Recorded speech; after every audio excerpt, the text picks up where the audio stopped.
tentang instruksi percabangan dan antarmuka saklar ya. Nah, untuk instruksi percabangan itu ada dua jenis, itu yang bersyarat itu ya, untuk lompatan bersyarat dan juga tidak bersyarat. Nah, untuk yang lompatan tidak bersyarat itu ya ada 3 macam ya, yaitu RJMP, IJMP, dan JMP. Nah, untuk yang JMP ini relatif jam. Ini rentangnya rentang lompatannya itu kurang lebih 2 kilowatt gitu ya. Nah, dengan RJMP ini memungkinkan semua ruang program yang ada di Atmega 8535 bisa terjangkau gitu ya. Bisa terjangkau di sini dengan instruksi RJMP gitu ya, karena lompatannya bisa mencapai 4 kilowatt atau 8 kilobyte memori program. Nah, keuntungan dari instruksi RJMP ini gitu ya daripada JMP. Nah, RJMP ini hanya memerlukan satu word saja untuk ruang kodenya. Sedangkan untuk yang JMP itu membutuhkan dua word. Nah, di contoh yang sebelumnya juga kita sudah pernah menggunakan RJMP itu ya, kemudian label yang ditujunya, label lompatannya kemana gitu ya. Jadi nanti tuliskan saja RJMP, kemudian label yang ditujunya apa gitu ya. Kemudian yang kedua ada indirect jump, IJMP. Nah, ini kita harus memperhatikan nilai dari register pasangan gitu ya, register Z itu ada di R30 dan R31 gitu ya. Jadi si IJMP ini merujuk ke alamat yang ditunjuk oleh Z. Nah, ini Z ini kan lebarnya berarti 16 bit. Tadi kan 8 bit di R30, dan kemudian di 8 bit di R31 gitu ya. Nah, sehingga dengan instruksi IJMP ini mengizinkan kita untuk melompat dalam ruang kode di bawah 64 kilowatt. Nah, ini cukup besar untuk Atmega 128. Nah, instruksi ini biasanya digunakan untuk penghitungan alamat atau ketika akan menggunakan lookup table. Nah, dan tentunya ini kita harus memperhatikan nilai yang ada di Z-nya di R30 dan R31 ya. Jadi nanti di awal set dulu gitu ya lompatannya gitu ya, alamat lompatannya di R30 dan R31. Nah, seperti ini. LDI ZL low ulang. Berarti nanti kita mengambil alamat 8 bit, alamat 8 bit bagian low dari si label ulang gitu ya. Ini ada alamatnya ini. Nanti kalau misalnya dijalankan ada alamatnya, disimpan ke R30. Kemudian yang high-nya ini disimpan ke R31. Nanti baru IJMP. Ya. Seperti itu. Nah, kemudian yang JMP yang jam ini. Nah, ini hanya dibatasi sampai 2 kilowatt saja. Ya. Nah, ini juga bisa digunakan lompat di mana saja di dalam ruang kode gitu ya. Nah, untuk JMP ini, ini untuk di medan operannya ini jatahnya ini 22 bit. Jadi 22 bit jadi 2.22 4 megawatt gitu ya. 4 megawatt bisa menghasilkan lompatan hingga 4 megawatt. Nah, kekurangannya dibandingkan dengan yang RJMP ini butuh tadi ruang kode 2 word, sedangkan yang RJMP hanya butuh ruang kodenya 1 word saja. Nah, untuk menggunakannya ini sama dengan yang RJMP, tinggal tuliskan JMP kemudian lompatannya kemana itu ya. Ini labelnya kemana, label untuk lompatannya. Nah, kemudian yang selanjutnya di sini ada instruksi call, call, rcall dan read. Nah, yang call dan rcall ini berpasangan sebenarnya dengan instruksi read atau return. Nah, yang call di sini ini juga masuk ke dalam instruksi yang lompatan tidak bersyarat gitu ya. Nah, ini nanti dia pindah ke subroutine tertentu gitu ya.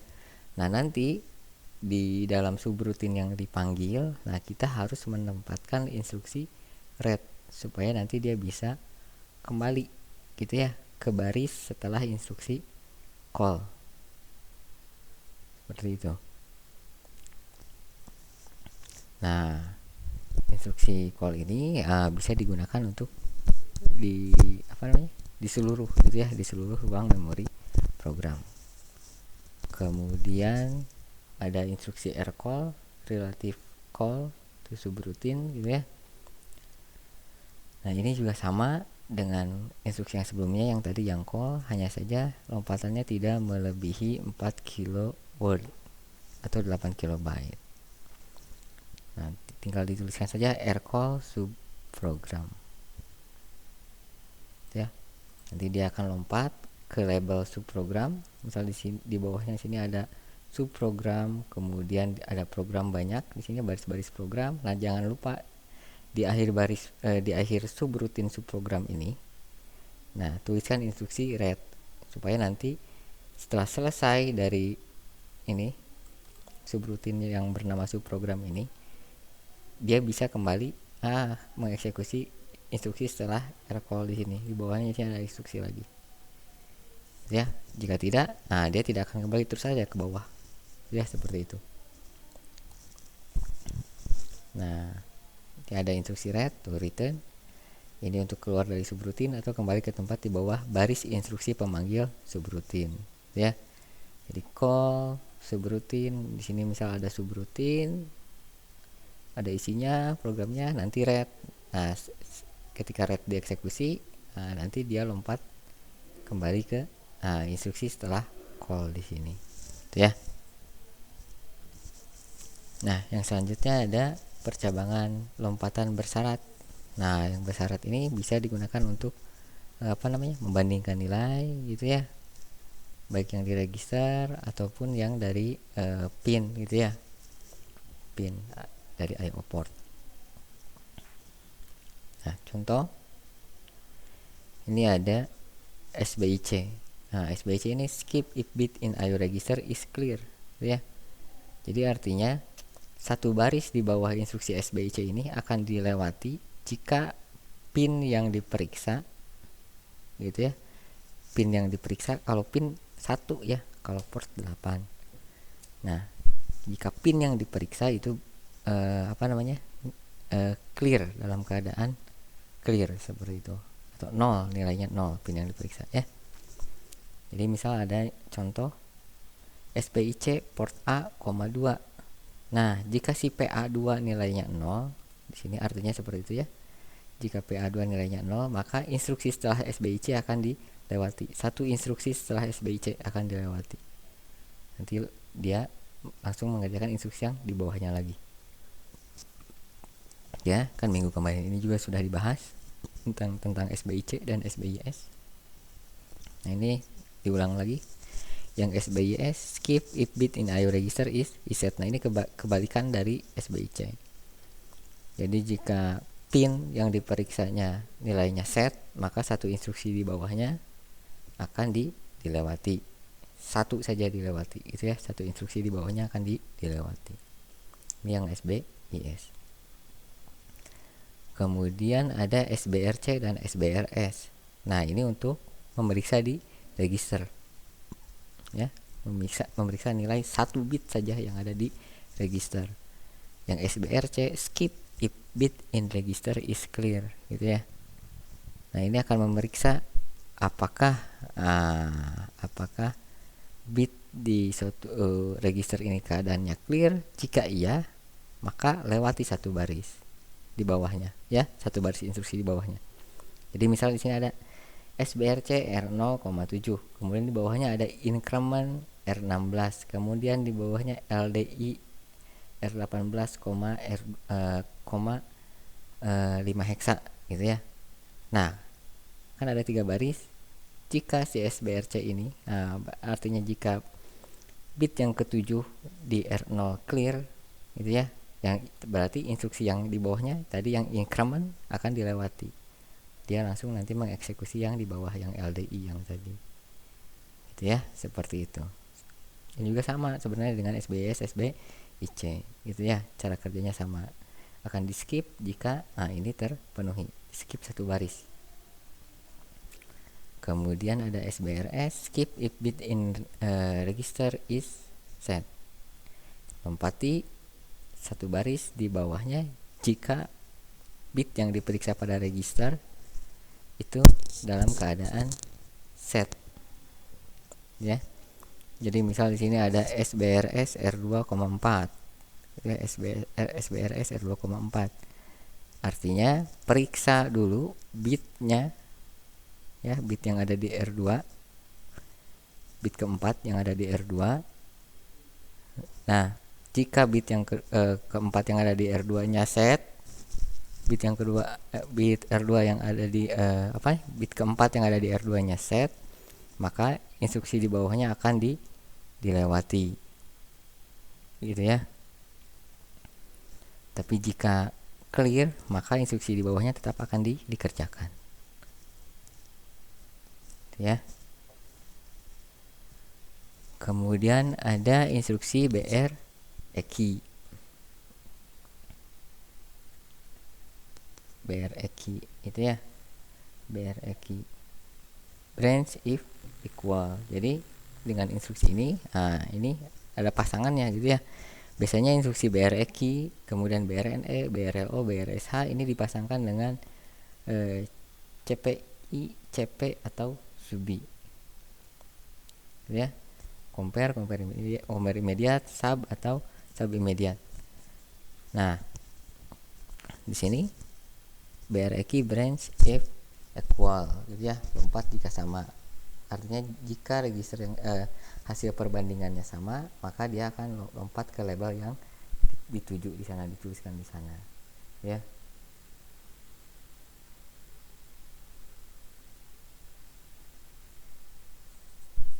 Nah, seperti itu.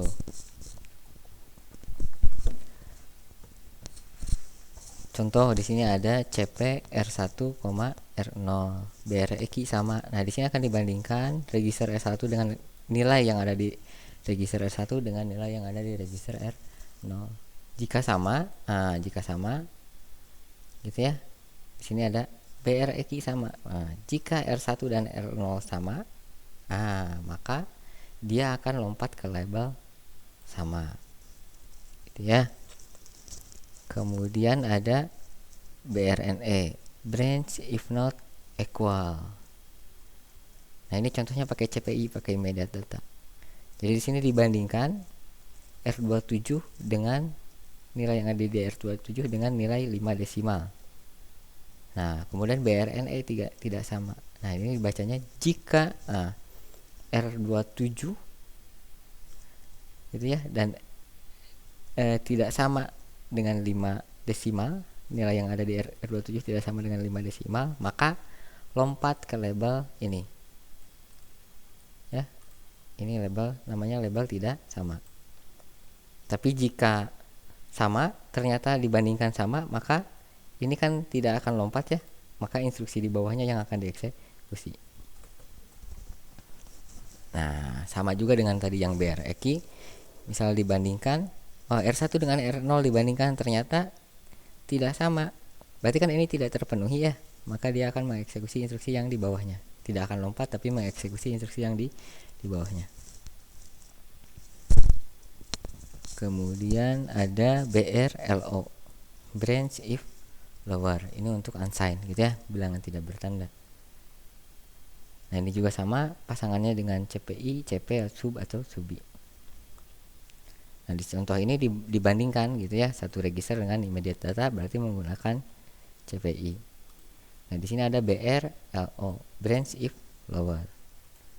Nah, dibandingkan apakah R19 lebih kecil dari 10 gitu ya, dari 10 heksa. Jika iya, maka lompat ke label lebih kecil. Tapi jika tidak, instruksi di bawahnya akan dieksekusi.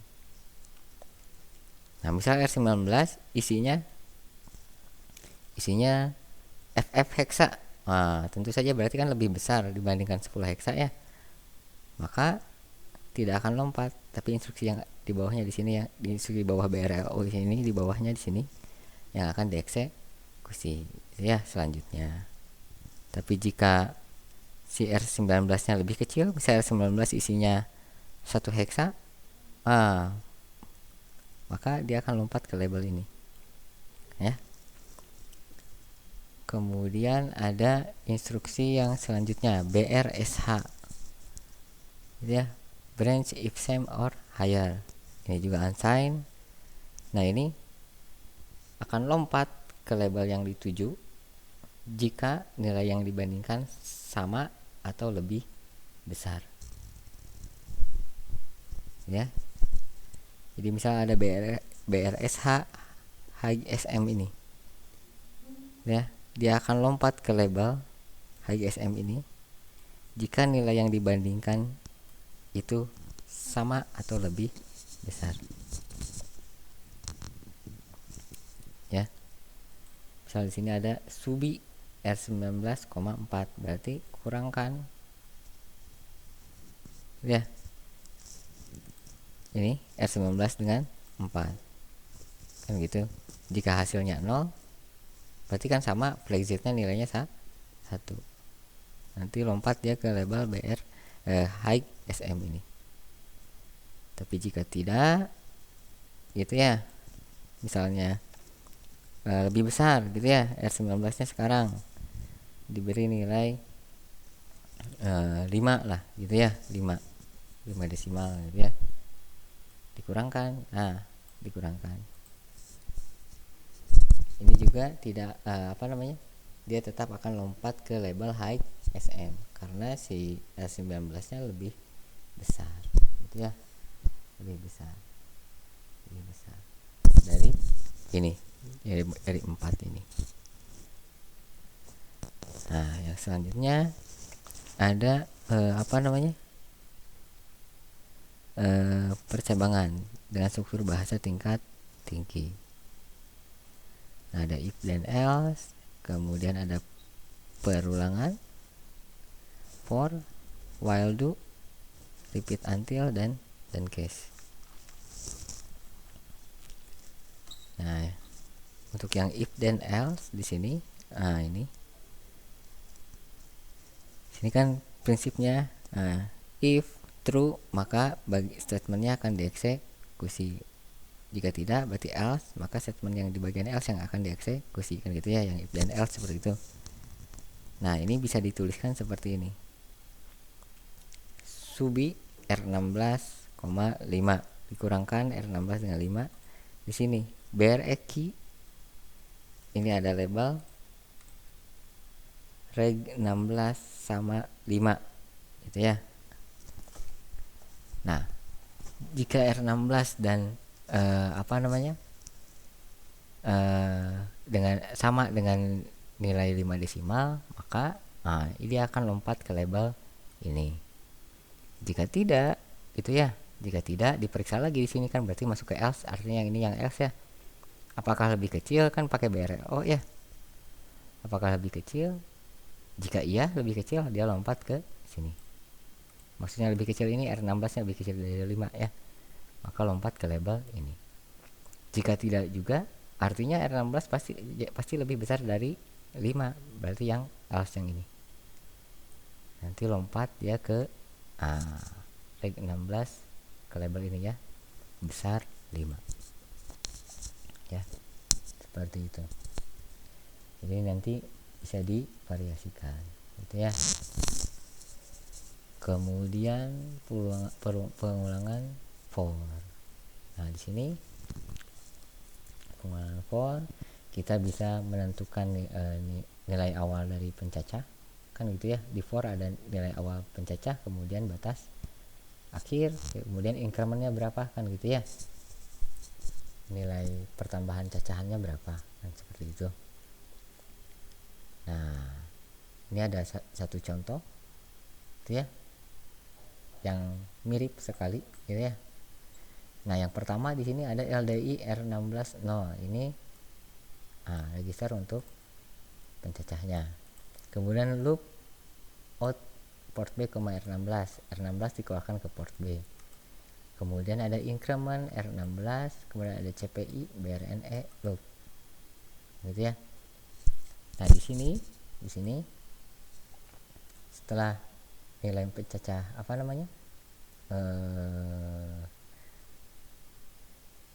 ditentukan gitu ya, nilai awal.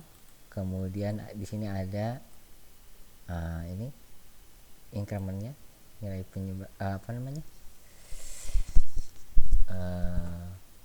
untuk menaikkan pencacahnya, bagian incrementnya. Kemudian di sini ada pembandingnya, batas akhirnya, kan gitu ya. Jadi sudah ada semua nilai awal, ada untuk incrementnya, ada juga untuk batas akhirnya, kan itu ya di pelulangan for seperti itu. Nah, ini untuk keluarannya saja yang port ini. Sini ada increment, naikkan pencacah. Sekarang ini di awal ini dikeluarkan ke port B nilainya 0. Di increment sekarang jadi 1, dibandingkan 1 dengan 10. Karena tidak sama, dia lompat lagi ke sini, ke loop ini. Terus gitu ya. Sampai sekarang nilainya 9 dikeluarkan ke port B. Di increment jadi 10, ketika di CPI sama gitu ya. Berarti ini kan tidak terpenuhi, dia keluar dari perulangan. Nah, ingat-ingat, berarti yang barusan itu yang dikeluarkan ke port B nilainya 0 sampai dengan 9. Kemudian yang di bawah ada LDI R16 0, sama ini untuk nilai awal, cacahan. Ini untuk pertambahannya gitu ya, untuk incrementnya, dan ini untuk pembandingnya, batas akhirnya. Nah, di sini ada yang terbalik daripada yang di atas. Ini bagian incrementnya. Di awal ini sudah di increment di bagian loop, pencacahnya sudah di increment 1, kemudian dikeluarkan ke port B. Itu baru dibandingkan gitu ya, apakah sama dengan 10 kan gitu. Nah, sekarang misal sudah 9 di sini increment, ini R16 dan gitu ya. Misalnya 8 lah, 8 R16 nya 8 di increment, sekarang jadi 9 dikeluarkan ke port B. Tidak sama kan ya, di sini dibandingkan tidak sama, ada BRNE antara 9 dan 10 tidak sama, berarti lompat ke loop 1 di sini.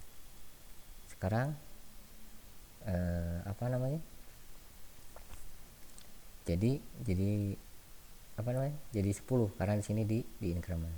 Yang tadinya R16 9 di increment jadi 10. Keluarkan lagi ke port B.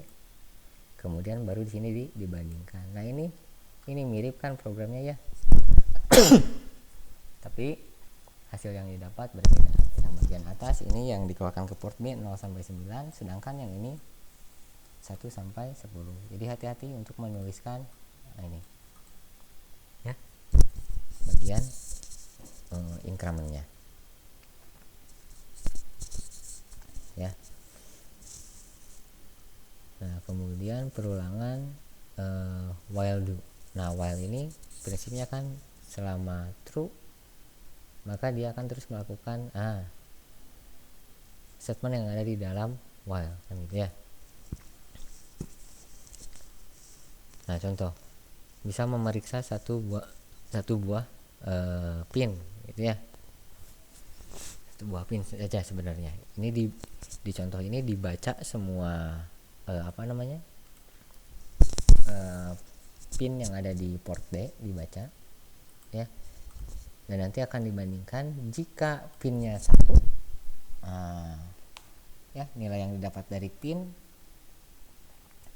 yang sudah disimpan ke R16 nilainya 1 gitu ya, sama dengan 1, maka gitu ya, maka dia akan mengerjakan bagian ini. Kan di sini ada BRNE ya. Kalau misalnya pin D-nya nilainya 1 saja, yang diterimanya hanya bit yang ke 0 saja, hanya PD 0 saja yang nilainya 1, sisanya 0 ya. Dan nilainya ini disimpan ke R16, kemudian dibandingkan gitu ya. Oh, sama nih, Nah, berarti nanti yang ini tidak akan tidak akan lompat ya ke while while 1n, tapi yang ini akan dieksekusi. RK port adalah 1. Nah, misal di sini ada label port adalah 1 gitu ya. Kemudian read. Setelah readnya berarti kan yang akan dieksekusi yang RJMP while 1 ini. Nah, kembali lagi ke atas, periksa lagi. Jadi selama 1 dia tetap mengerjakan RK port adalah 1. Tapi ketika nilai pin D-nya berubah, misalnya jadi ada 2 pin yang bernilai high, misalnya jadi 3 gitu ya, jadi 3 hexa, berarti R16 nanti bernilai 3 hexa. Ketika dibandingkan, ini ternyata tidak sama, dia akan keluar dari ini perulangan ke while 1n di sini. Nah, kemudian ada repeat until gitu ya.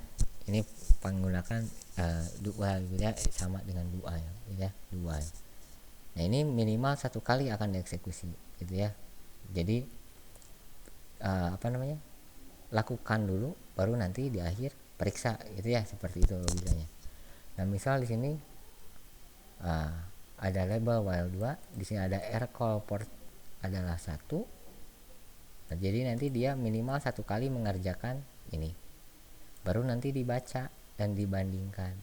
Apakah pin D-nya bernilai 1 lagi gitu ya. Khusus untuk bit yang pertama di sini. Nanti nilainya kan disimpan ke R16, diinstruksiin. Nah, jika iya, ini itu ya. Jika sama dengan 1 kan ini BREQ, jika sama dengan 1 maka lompat ke while 2.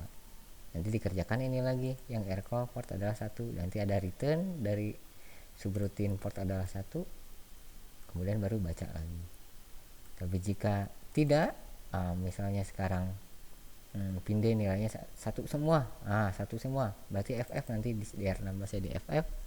Nah, karena tidak sama ya, berarti nanti dia tidak akan lompat ke while 2, tapi dia akan mengerjakan ini perintah yang ada di ini setelah label while 2n yang ini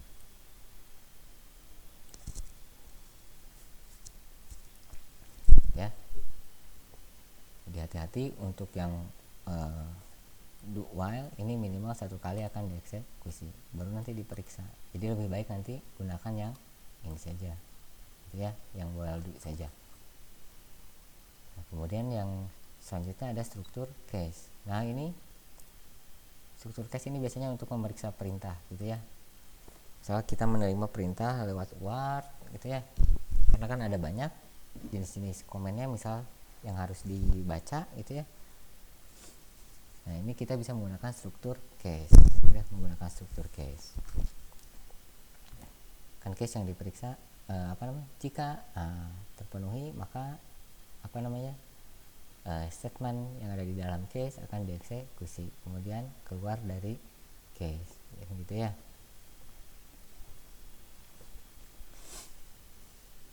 Nah, di sini ada contoh pembacaan dari word in R16,UDR. Ini untuk baca dari word, kemudian dibandingkan apakah sama dengan 0 itu ya, di sini ya, nanti di sini. Nah, bandingkan dengan 0, apakah nanti sama dengan 0 yang ada yang diterima dari UDR ini kan itu ya, disimpan ke R16, apakah sama dengan 0 kan gitu ya. Jika iya, di sini BREQ, maka lompat ke case 0. Tapi jika tidak, bandingkan lagi apakah sama dengan 1. Jika iya sama dengan 1 maka ke sini kan gitu ya. Jika tidak, bandingkan lagi kan gitu ya, dan seterusnya. Nah, biasanya di case itu ada kode default gitu ya, dimana kode itu akan dieksekusi jika semua kondisi yang di sini tidak terpenuhi gitu ya. Nah, ini bisa dicoba, silahkan gitu ya, dicoba. Nah, kemudian di sini ada tugas pendahuluan, coba di rumah saja, nanti yang dikerjakan yang bagian praktikum mandirinya ya. dibuat flowchart, kemudian program ya. Anda bisa simulasikan di Avaya Studio juga dan di Pro Tools ya. Nah, ini untuk latihan praktikumnya dikerjakan di rumah saja ya, seperti itu.